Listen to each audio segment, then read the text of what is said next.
Bonjour à toutes et à tous et bienvenue pour ce nouveau tutoriel de Blender France destiné principalement aux débutants où nous allons apprendre à modéliser une balle.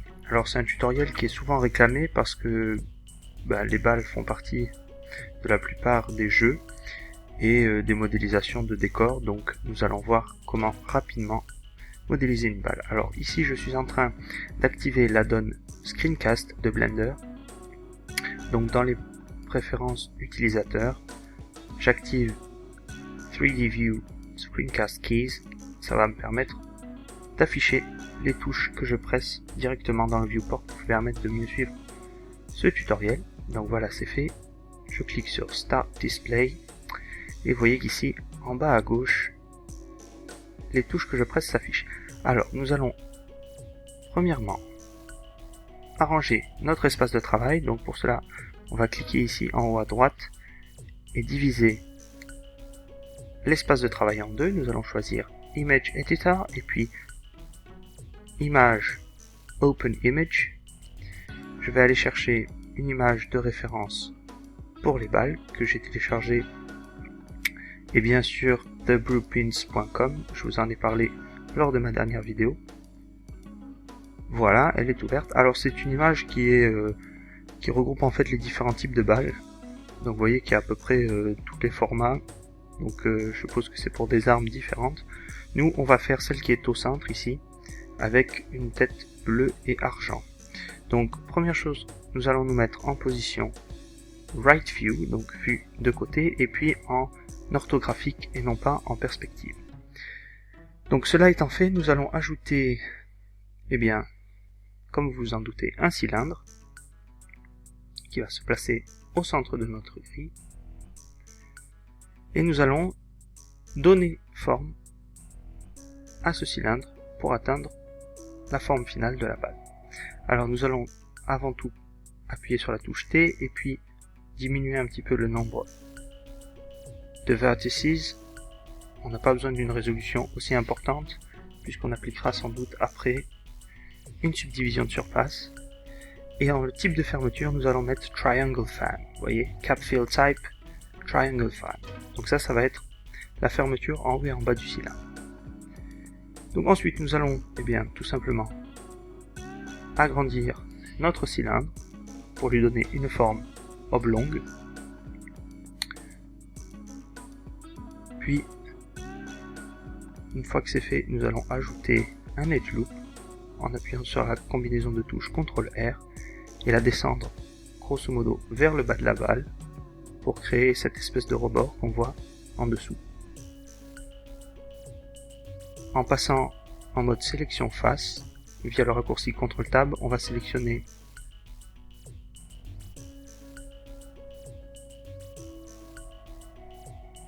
les faces que l'on vient de créer, en fait du rebord, comme ceci. Alors je vais passer en mode transparence avec le raccourci Z sur le clavier et nous allons extruder ces faces vers l'extérieur, donc avec la touche E pour extrude. Alors attendez, là j'ai un petit problème, il me semble que l'extrude n'est pas bon, enfin je vais quand même regarder. Il me semble que je l'ai bloqué sur un axe, voyons voir. Oui, effectivement, c'est tordu. Donc on va recommencer, c'est pas grave. Donc, à nouveau, excusez-moi pour ce petit problème technique. Nous allons désélectionner, faire CTRL Z pour revenir en arrière. Et avec nos faces, sélectionner, nous allons appuyer sur Extrude et puis sur le bouton du milieu de la souris pour débloquer la contrainte à l'axe Y ou Z, je sais plus. Donc voilà, nous avons créé notre petit rebord. À présent, ce que nous allons faire, c'est repasser en mode sélection des vertex, comme ceci. Et repasser en vue de droite pour nous permettre de mieux voir ce que nous faisons.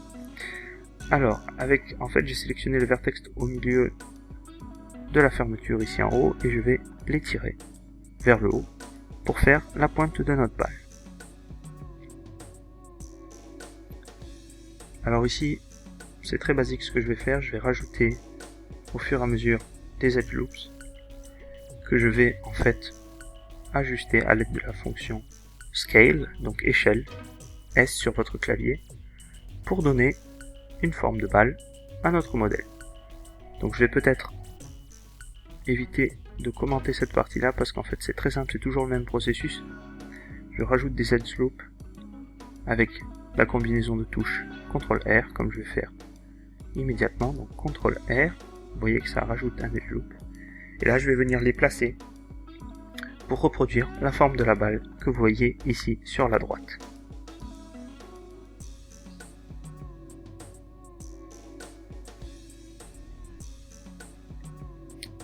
À nouveau, encore un edge loop qu'on va réduire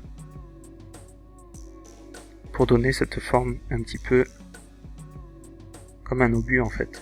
Le haut de la balle a un peu la forme d'un obus. Voilà. La partie centrale est plus ou moins droite.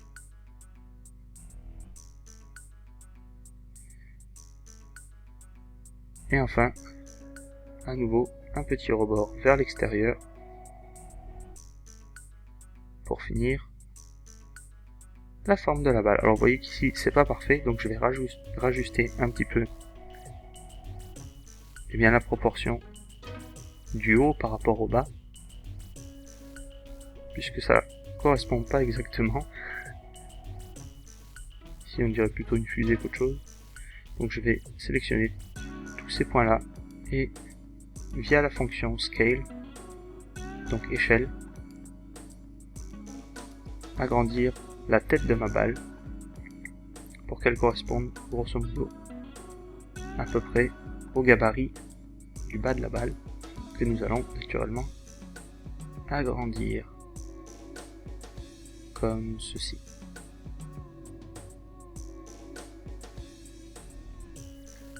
Voilà, donc nous avons à peu près la forme globale de notre balle.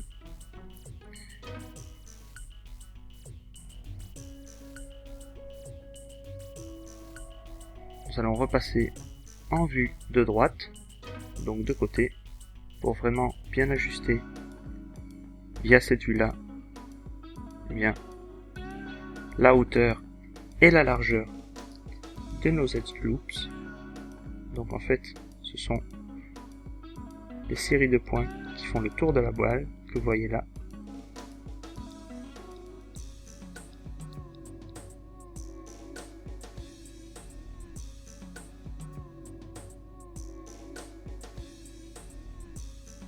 Donc peut-être à nouveau modifier le haut de la tête pour que ça ressemble davantage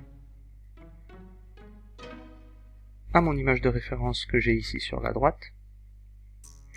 Donc je rappelle que je modélise la deuxième plus grande balle là, avec la tête bleue, donc pas la petite bleue qui est à côté.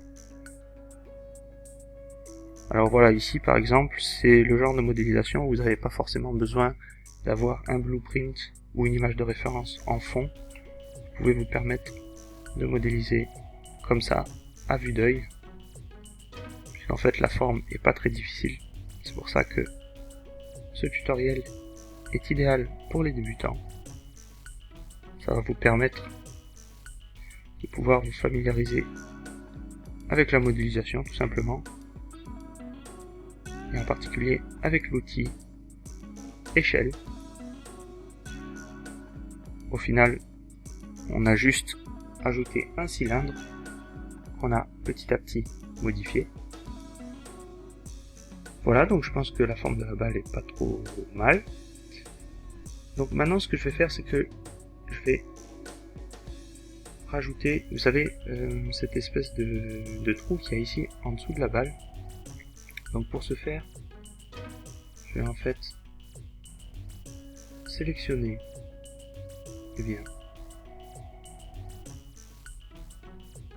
cette arête qui court tout autour de la balle. Et puis je vais faire un extrude via la touche E, mais vers l'intérieur, comme ceci. Alors vous voyez qu'ici, le problème c'est que ça nous fait 2 épaisseurs, parce qu'il y a déjà le vertex en dessous. Donc ce qu'on va faire, c'est qu'on va annuler cette étape, et je vais vous montrer comment nous allons nous débrouiller. Première chose, on va... Attendez, je me suis trompé de raccourci. Donc première étape, nous allons sélectionner à nouveau toute cette arête, comme ceci.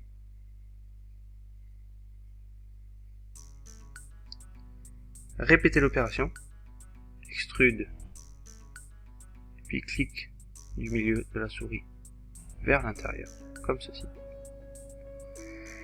Et puis nous allons sélectionner le vertex au centre, et puis appuyer sur X, et puis sélectionner vertices. Et vous voyez qu'ici on a un trou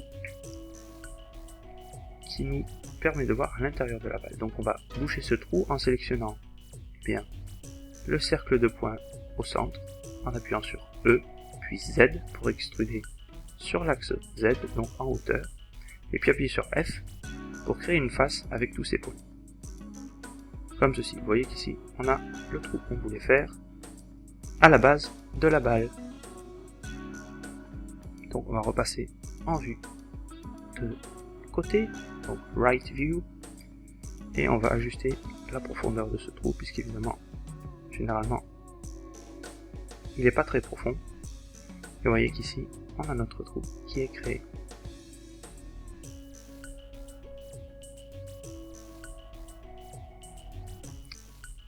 Voilà, écoutez, la balle est grosso modo modélisée. Vous pouvez ajouter des détails, vous pouvez ajouter une subdivision de surface.